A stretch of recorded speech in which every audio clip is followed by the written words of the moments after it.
บายดีท่านผู้ชมที่เคารพทุกท่านเนาะตอนนี้ยินดีต้อนรับเข้าสู่เพชรพี่ยอนแดกไม่เลือกคือตอนนี้เขากำลังสิเข้าไปใน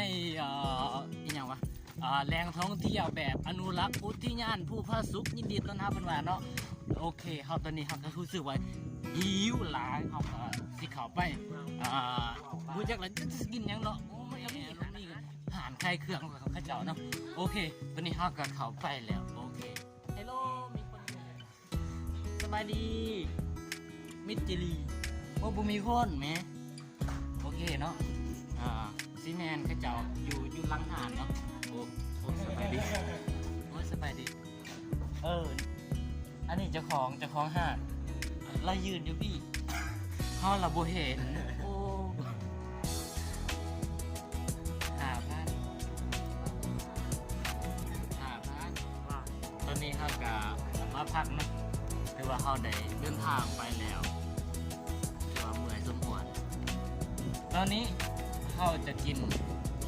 มาม่าผมเป๊ปซี่เนาะโอเคเนาะท่านผู้ชมทุกคนเนาะซึ่งว่าหลังจากที่ว่าเขาเดินทางมาไม่เมื่อยเนาะจะมีเราเดินทางมาหายแก่เขาเมื่อยเนาะใช่คือเป็นนาทีมันติดและการดื่มน้ำที่มันถือวิธีเนาะขั้นตอนแรกเขาต้องเปิดถามก่อนได้อันนี้น้ำดื่มโคเสือเขาบริจาคหรอกใจเองบริจาคเองเขาบริจาค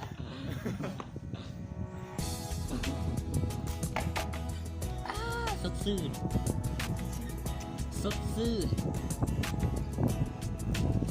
หลังจากต้มไส้คาโรดแซ่บไหมหลังจากเขาดื่มน้ำแล้วเขาจะดื่มเป๊ปซี่เนาะถ้าว่าเขาดื่มน้ำอย่างเดียวมันจะแก่กันหายหมดเลย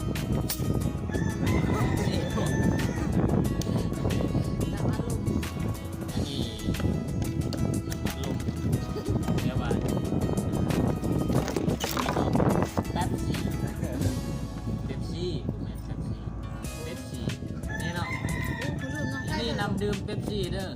เขาไม่ได้จ่ายนะใช่หรือเปล่าและการที่ว่าจะดื่มให้มันถูกวิธีเนาะและการที่ว่าเขาดื่มให้มันถูกวิธีเพื่อให้มันแก่กระหายได้1 2 3จุดกี่อ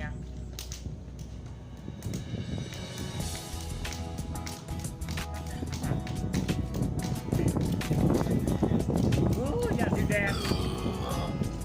ไปอยู่ในหูเขาโอเคตัวนี้เขาก็ซิกินตำยังตัวนี้เขาสีแดกตำยังตำมั่วเนาะเขาผู้ซื้อเด้อตำกลหินบ่แม่นตำมั่วเนาะ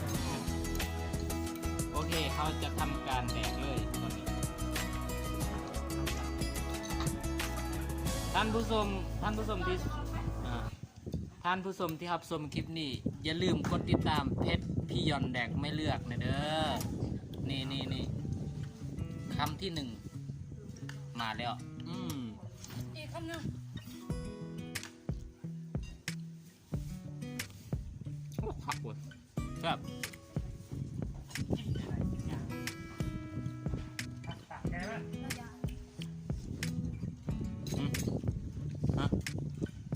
เนี่ย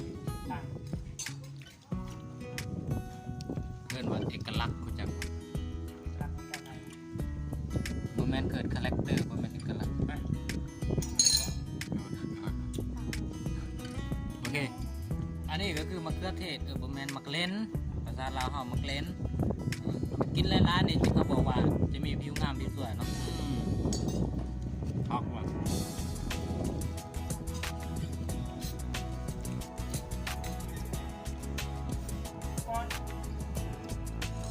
อันนี้คำที่2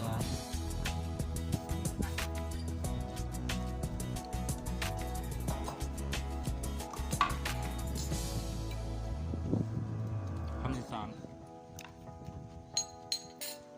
สี่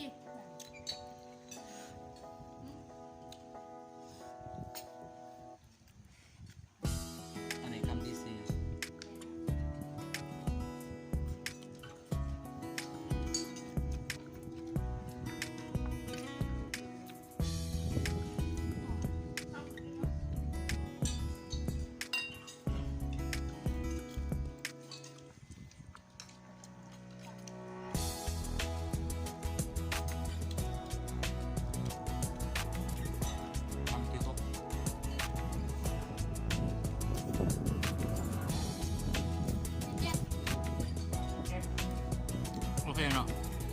เป็นคำที่6เลยก็เนาะ